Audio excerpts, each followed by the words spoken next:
what are we going to talk about today? Why don't we talk about who can bring a wrongful death claim? I like it.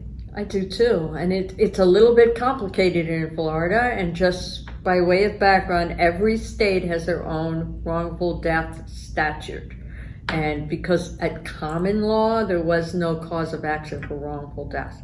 In Florida, we have what are called statutory survivors, that are people that are related by certain lineage, or who can bring the claim. It is generally the spouse and the minor children of a person who died as a result of somebody else's negligence.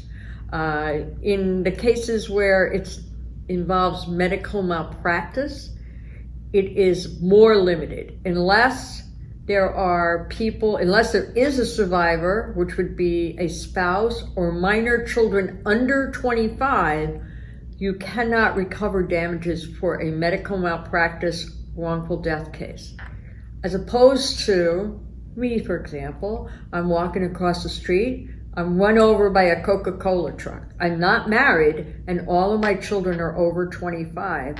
They would have a right to a loss of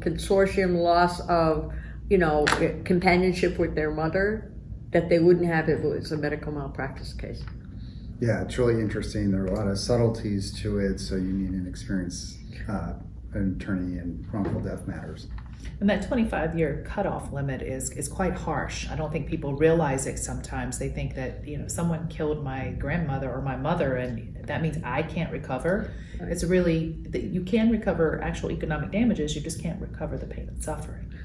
Right, and this is where that gets a little more complicated, and each case is different, so it definitely needs to be analyzed. And I can assure anybody who's watching this, the three of us analyze each case for each possible aspect, because it is a little complicated.